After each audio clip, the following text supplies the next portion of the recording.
Anthony, I'm gonna record yours. I'm gonna decline yours too. Okay, you own. All right. Okay. Okay. All right. I think the only one that I accepted was Jerry. I think Jerry actually have been recording. All right. Okay. I gave you an exercise to do. We're almost finishing up Job, and let's see. All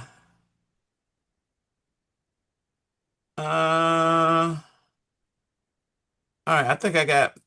I'm missing a few people. I was trying to see who all is on.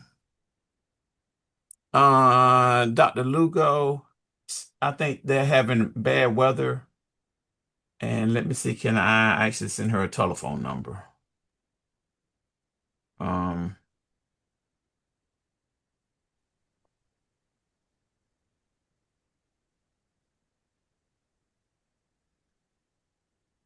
because she was saying that she was going to dial in.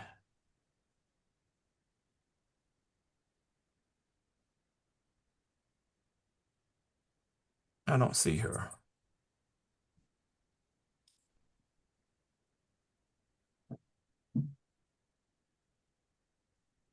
Let me just send this right to her right quick.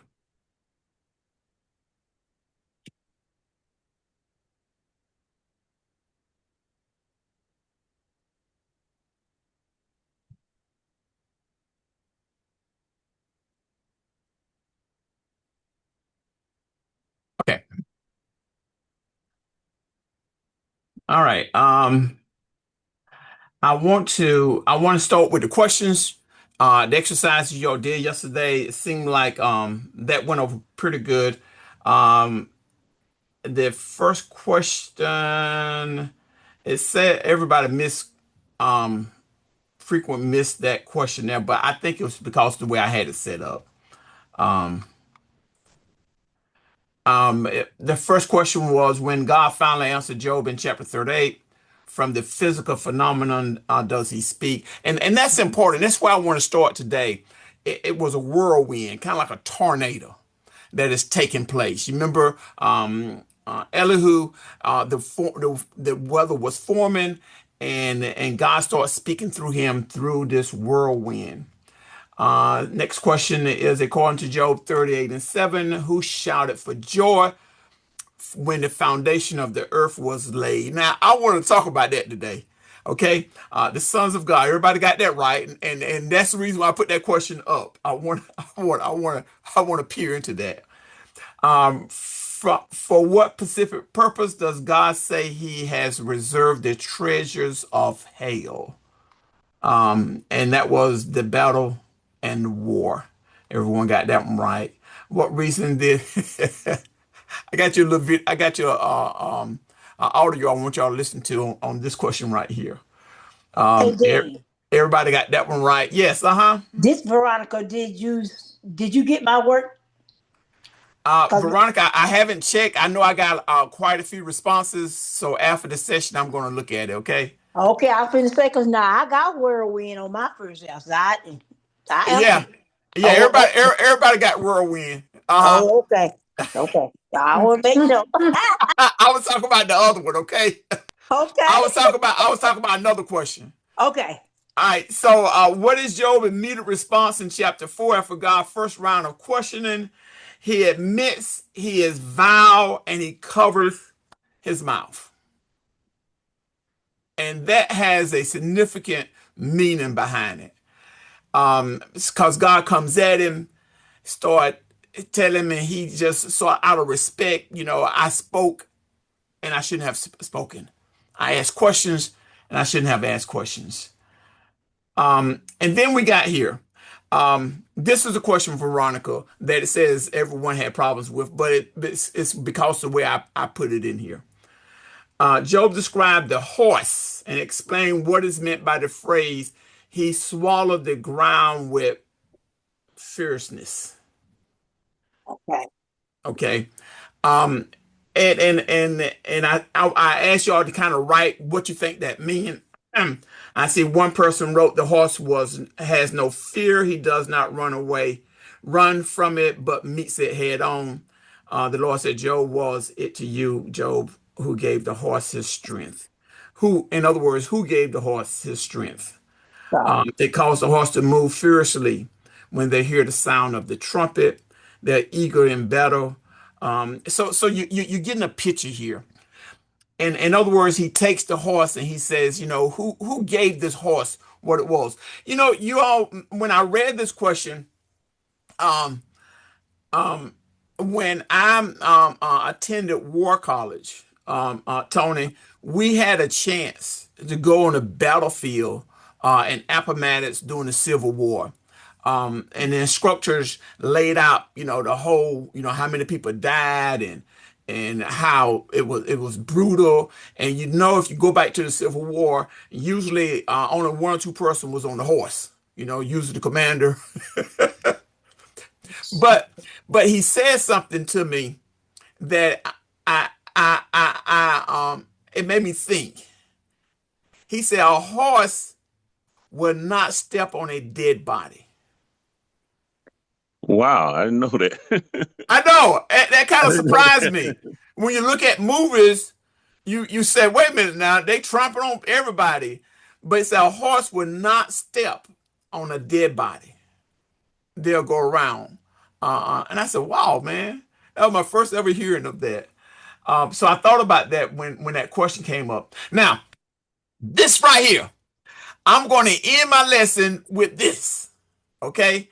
Now, how many was able to watch the little video in there with the little sermon Yes. about the behemoth and the Leviathan? Yes, All right, yes. good. Yes. All right, how did y'all like that? That was pretty good. It was Oh very yeah, good. it was very Yeah. good. Real good. Okay. So I like your answers, and I'm going to come back to this one because I want to peer into this because I see that a lot of you all actually use the word chaos in it, um, and how ferocious these animals are, and how man cannot tame them. And the guy used the term that this is chaos and this is God. All right. So let me go to my slides, and we're gonna come back to that. And boom, let me pull up this slide. And all right, can y'all see my slides? The answer in the whirlwind: finding peace when God gives presence instead of reason.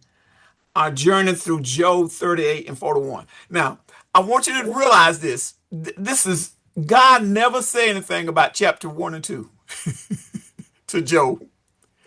He does not ever say that. He doesn't say it's a bet between Satan and I. He does not say it. He comes at Job and he starts talking about in verse 2 the demand for an explanation. In our suffering, we inherently demand a trial. We want God in a courtroom to explain our pain, believing our limited human knowledge is sufficient to judge the universe and demand the why.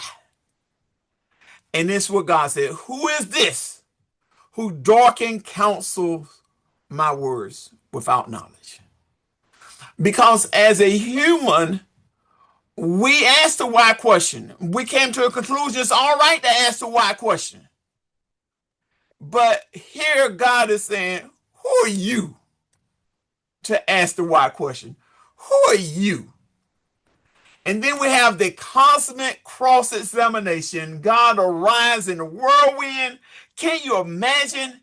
This is a tornado going on, and he's speaking to Job, but does not answer the why. Instead, he turns the question back on us, shifting the focus from our human entitlement to his divine majesty. Oh boy. When you think of how often we think we're entitled, we have privilege. Because who I am, I have privilege. I'm entitled.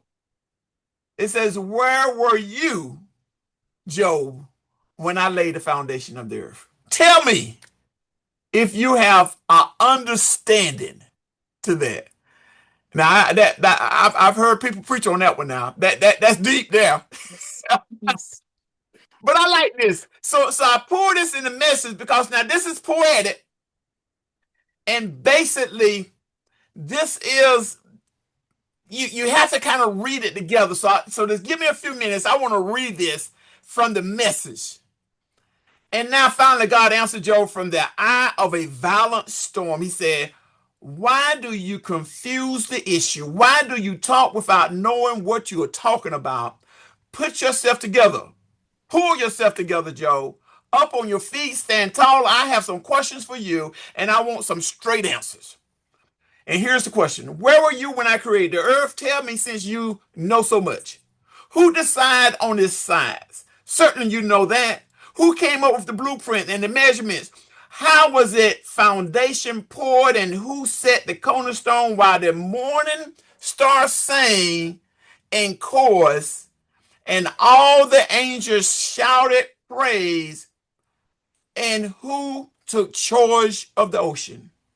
And when it gushed forth like a baby from the womb, that was me. I wrapped it in soft clouds. I took it safely at night, and then I made a playpen for it and said, stay here. This is your place. Your wild tantrums are confined to this place. Boy, isn't that's poetic. But it's a lot of meaning in that. And tonight, I just want to focus on a couple of things. Okay. The first thing I want to focus on is this. Is verse 7. Verse 7 unpacks some stuff in it. Verse 7 says, when the morning stars sang together and all the sons of God shouted for joy. So here's my first question. I want you to think on this one now. What does this verse tell us about Lucifer?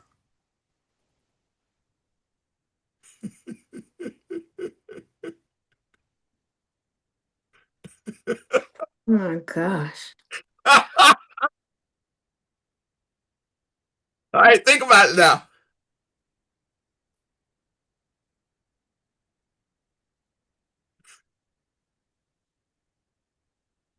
Oh, come on now. What you think? It would depend on two things. Okay. It would depend on where we believe verse 7 is before the creation of man Okay. or after. If verse 7 comes before the creation of man, then Lucifer is the one that's leading it. Ah. After the creation of man, especially the fall of man, he's frustrated and upset. Okay. Huh. They got you thinking on this one. Okay, may I read Job chapter 1, verse 6? Okay, sure.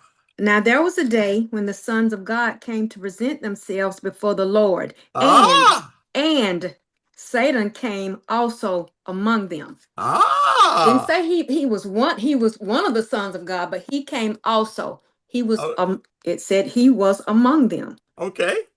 All right. All right.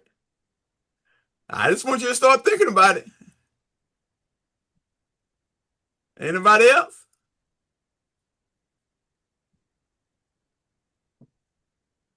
Nobody. Come on now. What y'all think about it? At least you had two people.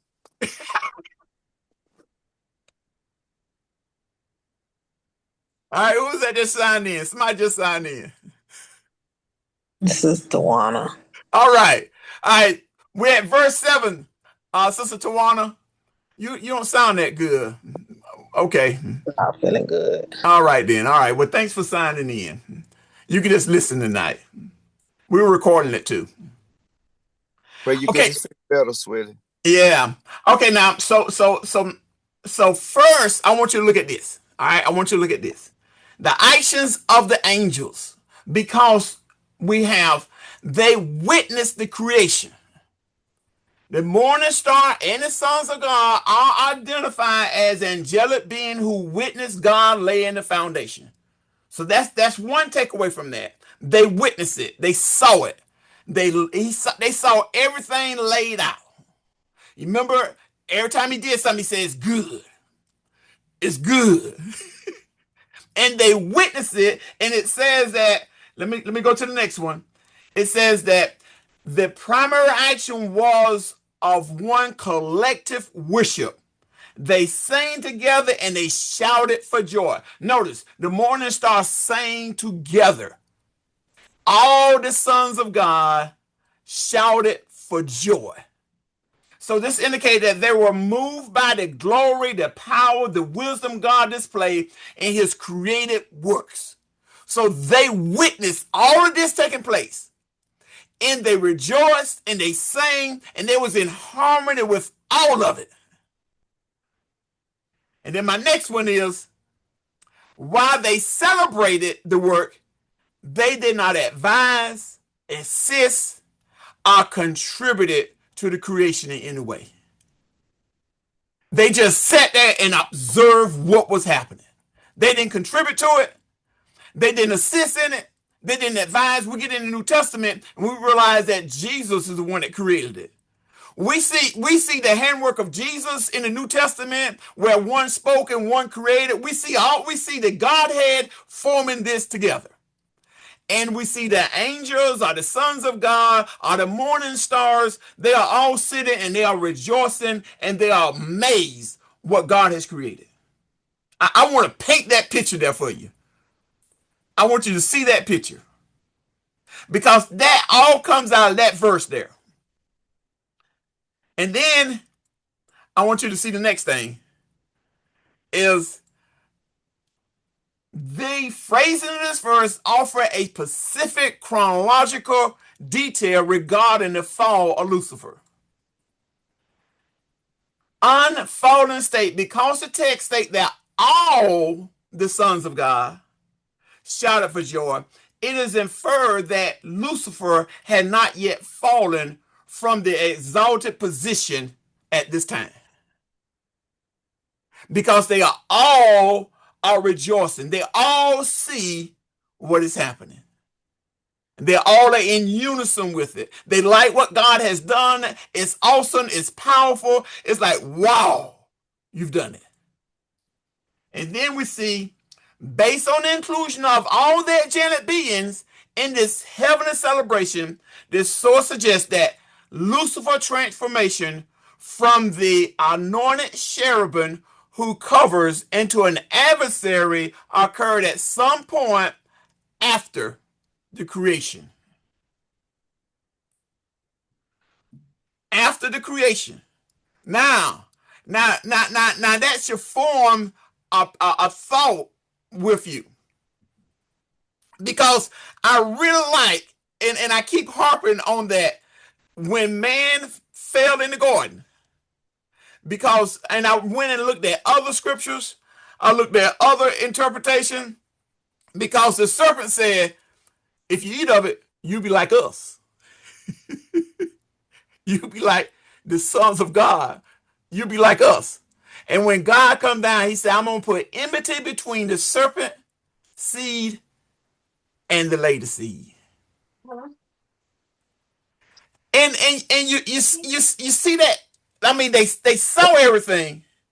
Then we see at the first chapter in the epilogue, we see that this one particular adversary don't like what's going on, and he challenged God, "Oh, I can make him curse you to your face." So you see this displaying in heaven. There's a whole different realm, R-E-A-L-M is what I'm trying to say, realm in heaven. In heaven that's taking place while we're on earth. But we don't see it. Even God doesn't even tell Job about chapter 1 and 2. He want Job to focus on me. Focus on me. I'm the one created everything, Job. Doc, go back to your previous slide. You don't mind? No, I don't mind. This one? Yes. All right. I just want to take a screenshot of it. But you know, Doc, when you ask that question, that's why I say it depends on what is our belief about verse 7. Yeah.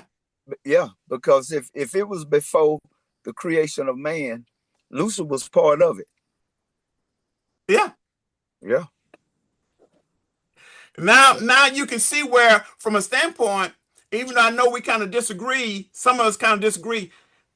He goes, and you read that. Was it Sister Flowers? You read that scripture?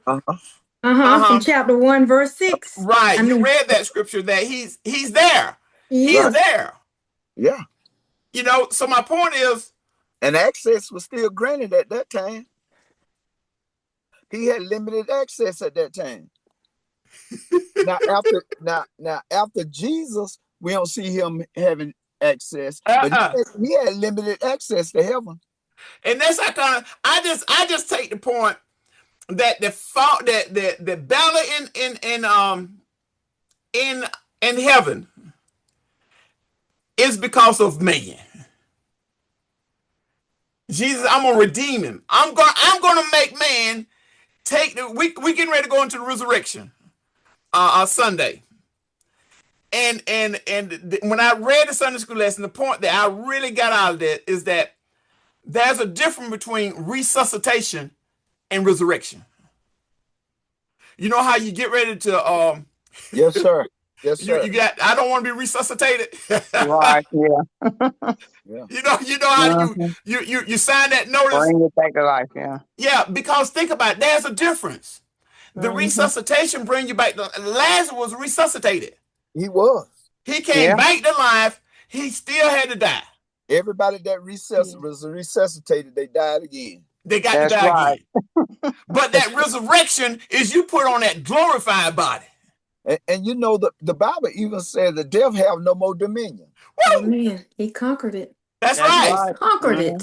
That's now, right. Now, I can see them being upset about that. We take their places. And I can see them getting upset. Yes. Why? They are limited. They are made Lord in us. Why do you love them so? Why do you go down there and do that? Yeah. It's a big plan, and the book of Job really brings that out when you look at it from that standpoint. Okay, all right. We hit those slides. I just had to stop on that one. So here's the illusion of control. This is what God is telling Job. We mistake our mastery over the micro for sovereignty over the macro. In other words, the domain is earth. We build houses, we lay bricks, but God laid the foundation of the earth in its cornerstone. Sometimes we get beside ourselves because we can do certain things. Notice the next one. We navigate the coast and sail the surface, but God set the doors, the bars, and absolute limits of the depths, the deeps. The weather, we predict storms. When we seek shelter, we know when the siren go off, we can look at it, we can tell where that storm is coming, but God enters the treasury of snows and routes the lightning. And this is a reality that sometimes we get so beside ourselves that we start thinking that we can control things. But when we look at Job, we see that God is ultimately in control. The stars, we use the calendar, the charts, the night sky. Even when we selling, all we have is the stars to go by. And we use that to get from point A to point B, even in the middle of the ocean. But God binds Philip. Oh boy, that's a consolation. Pleiades. Help me out on that one. Pleiades. Yeah. And guys, the great bear. Those are consolation. And God can set the consolation up there. So we have the illusion of control is what God is saying here. But I am in control of everything. All right, now this is the part I like. All right, so before I read this, I want you to listen to this discussion, this podcast that I found. Actually, I created it, okay, with AI. Olrax does not care about human agriculture or the human economy. Can y'all hear that? It gets really interesting. Right in the Yeah, middle good. of the majestic tour Wait, say again now. Yes. Yes, I hear it good. Okay, I hear good. All right. of terrifying beasts, we get what has to be the first real moment of comedy in the book. Job is covered in sores, his friends are staring at him in judgment, and God basically starts doing a stand-up routine about the ostrich. It is a genuinely humorous passage. God describes the ostrich proudly waving its wings, but it leaves its eggs in the dust where they can be crushed by any passing wild beast. Just terrible parenting. Exactly. And the text gives a specific reason for this. It says, because God hath deprived her of wisdom, neither hath he imparted to her understanding. She completely lacks basic logical parental instincts. Yet when she lifts herself up to run, she is so incredibly fast, she scorns the horse and its rider. It makes no sense biologically. The ostrich is like a brilliantly flawed piece of software. It's totally missing the parental wisdom patch. Yeah. The hardware makes absolutely no sense because it has massive wings, but it can't fly. But its running speed stat is just maxed out. That's a great way to put it. It defies all human logic, but it perfectly fits God's wild, unexplainable design. And if we pull that software analogy forward, it dismantles the entire argument of Job's friends. The friends have been arguing for 75 chapters that the universe runs on a very basic, predictable source code. Good input equals good output. Sin equals suffering. They view the world as a highly logical vending machine. But an ostrich breaks the vending machine. An ostrich is not logical. Precisely. The ostrich proves the world is not a human-centric, easily decoded machine. It's wild. It's filled with paradoxes. God is showing Job that his creation doesn't operate by strict, easily digestible human logic. So why should the painful events of Job's life fit into a simple logical equation? And God immediately contrasts that absurd, silly ostrich with fierce, terrifying predators. He describes the war horse whose neck is clothed with thunder, who mocketh at fear, and literally smells the battle from afar, charging into the weapon. The imagery is just brutal. It is. He describes the pure instinct of the hawk, and the eagle building its nest on the highest crags, whose young ones suck up blood. It's brutal, and it's majestic. God is demonstrating that he is utterly astonished by his own creation. He delights in the wildness of it. Mankind has so little authority over nature. We can't tame an aurochs. We can't explain the evolutionary absurdity of an ostrich. We can't command the eagle. Right. If we can't micromanage the biological world, how could Job or any of us possibly expect to micromanage the mysterious, painful, unseen events of our own lives? It completely shatters the illusion of human control. And this overwhelming, undeniable parade of wild nature finally breaks Job's demand for a courtroom battle. It brings him to a profound moment of silence. Job finally responds to the whirlwind. He said, "Behold, I am vile. What shall I?" Okay. So I like this because they poured out humor in this. And you start thinking about that ostrich. It can't fly. And I didn't realize it lays its egg on the hard ground, leaves them there in the dirt, exposed to the weather, not caring that they might get stepped on or trampled by some wild animal. She's negligent with her young as if they weren't even hers. She cares nothing about anything. She wasn't created very smart. That's for sure. Wasn't given her share of good sense, but here's the but. But she runs. Oh, how she runs. Laughing, leaving the horse and the rider in the dust. I mean, logic, it doesn't make sense. But God created that. And that throws the human that's trying to let Job them realize is that, wait a minute now. I'm the one in control of everything.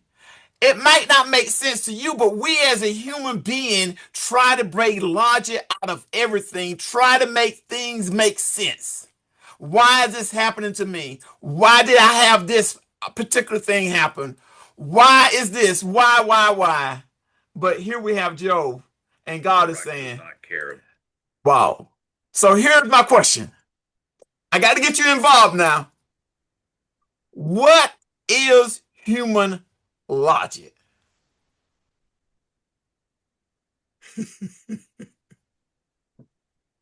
What is human logic?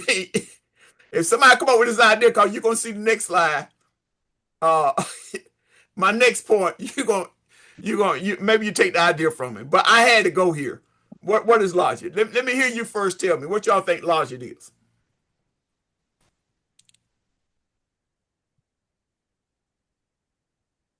Well, I'll jump in. I think logic is humans always trying to make sense out of everything that's going on in their lives.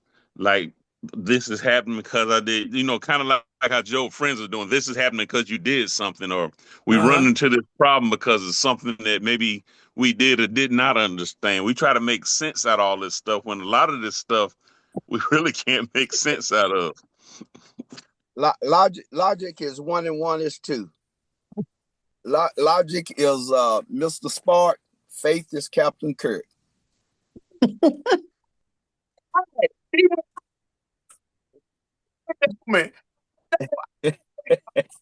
Nobody else probably didn't do that, but that's where I went.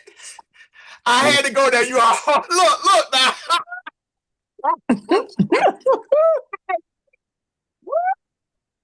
My goodness. Me with this. Woo, I told you. Spark is logic. Captain Kirk, faith. Look at that. Look at that. Now you know I didn't know that screen. You know I didn't know that screen. Yeah, we know. Ooh. This is a good series. This was back in what was that? That's back in the day. This is not Star Wars, but Star Trek. Star Trek. Yes. This is Star Trek. This is when we was kids. That's exactly right. Now, being And he showed no emotions. not at all. So I went and pulled this. Spock served as a science officer of the USS Enterprise, frequently explained human logic as a constant irritant, characterized by its relevance of emotion, intuition, and irrationality. While Vulcan, that's what he's supposed to be, a Vulcan, logic is strictly objective, empirical, and emotionless. Spock observed that human logic is social-based, often serving emotional needs rather than raw data. Wow. That's good. Yeah. I even found this right here. It says, driven by need, when trapped in a situation without logical choices, Spock often observed that humans' logic focus on the need to strive rather than the desire to be content. Wow.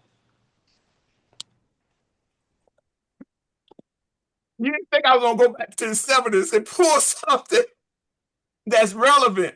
Isn't that so true? Well, I'm just amazed you pulled it up.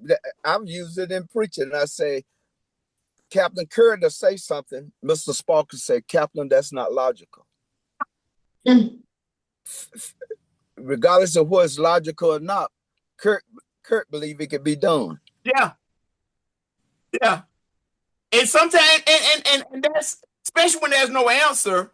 And that was another statement. He said that it's amazing that even though it's illogical, humans strive off emotion and get things accomplished.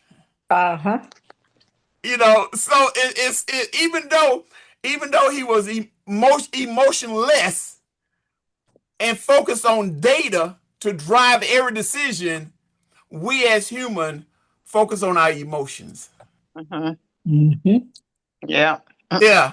Some of us do. Yeah. Some of us do. Because there are people who are emotionless, and when you bring things to attention, they lack empathy. And you can't be like that. Wow. You can't just have black and white thinking in the Bible, or when you're talking to people and trying to convert them over. You can't have black and white thinking. Right. That's so true. That is so true. Yeah. God created us with emotions. Yeah, he did.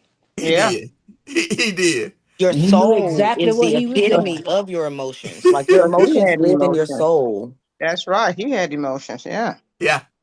That's what your soul is. Like your That's right. emotions live Emotions. there. That's right. Uh, uh. Mhm. I figure y'all like that one. Yeah. When I read that, when I was studying that, I said, "Wow, man, that's the first thing popped in my mind." So basically, what God is saying is, God parades His untainable creation to show that the world is free, is wild, and not made solely for our convenience. Wow. The oxen deprived of conventional wheels and yet faster than a horse and a rider. Mhm. The war horse, clothed with Mhm. thunder, marking fear and sword. And the hawk, soaring towards the south by divine command, not human wisdom. So the takeaway is this: if we cannot command the wildness of nature, how can we expect to control the mystery events of our lives? Wow. Wow. Mm. We can't. Mm. See Mm-mm. why? See why? I see why Joe just put his hand on his mouth. Mhm. Mhm. I'm vile. I really Mhm. screwed up. You know, because it's God. We got to give him the sovereignty and let Yes. him realize. You gotta Okay. give it to him. He already has it, huh? Yeah.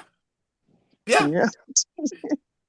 All right. Now I'm going back to that question. Okay. And notice now I didn't read your answers. I did read them, but I didn't read them out loud. I read them earlier today. And I want you to go back and look at that question again. And I want you to answer it like this. Because we are in the 21st century. Yes, there's a devil. Yes, the fall has occurred. The battle in heaven has occurred. They have, boom. As Jesus said, I saw Satan descend from heaven like a bolt of lightning. Boom. Yes. Yes. And he hit down Take here. them out. Mhm. I agree. But I want to go back to Job. No matter how you view Satan, if that was Hasatan, if that was the Satan, the adversary, no matter how you view it, I want you to look at the Leviathan and the Behemoth, and I want you to ask yourself, look at those scriptures again, and say, does that represent the power of Satan? Why or why not? When you look at those creatures, though, and he identified those two creatures, and I know last week Ella Stark said that from a standpoint that could one of those be the Loch Ness monster? Could it be a dinosaur? But look at it and ask yourself this question: does that represent the power of Satan? Why you think that, or why not? Okay, so I have a video that I want to show you, kind of sum everything up, and I end this video at this part right here. After so much suffering, Job demanded answers from God. And boy, did he get them. And God doesn't speak from a throne. Nope. He answers Job right out of a whirlwind. God doesn't start with answers. He starts with questions to completely shift Job's point of view. Then he takes Job on a cosmic tour, highlighting his limits versus God's command of the stars. God even questions Job's grasp on basic things, like where does rain come from? This paints creation as pure joy. And notice, all the angels are celebrating. This points to a time before any angelic rebellion. The contrast is so stark, isn't it? God commands the sea and even death. Man, not so much. Okay, now God shifts from the stars to something huge on Earth. It's time for the final exam. First up is Behemoth. Just look at this thing. Its sheer power points right back to its creator. And the point is crystal clear. No human can control this creature. Only God can. But wait, there's more. God brings up an even bigger challenge, the untamable Leviathan. This thing is just terrifying. It's totally invincible. It actually laughs at human weapons. Seriously, on the entire planet, there is nothing like it. It's the definition of fearless power. And here's the lesson. If you can't even face my creation, how can you dare question me? And faced with all this, Job is just overwhelmed. His defiant tone is completely gone. Now, this word vile is key. It's not about being evil, it's about being insignificant in comparison. Job finally gets it. He understands his place and simply stops talking, retracting his whole challenge. God's final question really cuts to the heart of it. Were you trying to make me look bad just to justify yourself? The ultimate lesson here? You can't save yourself. True salvation and justice, that's God's job alone. So, is the answer in knowing why we suffer, or is it found in simply trusting the one who made it all? Mm, mm, mm. All right. All right, so we'll start here next week. And you all, we had a visitor in our class, Janice Palmer. She had inquired about our classes, and I sent her the link so she can join in tonight with us. So Janice, I hope you enjoyed it tonight. Yes, I have. Thank you so very much. It's Okay. very enlightening. Thank you. All right. Okay, you all. I'm gonna stop recording, and I put that question up there.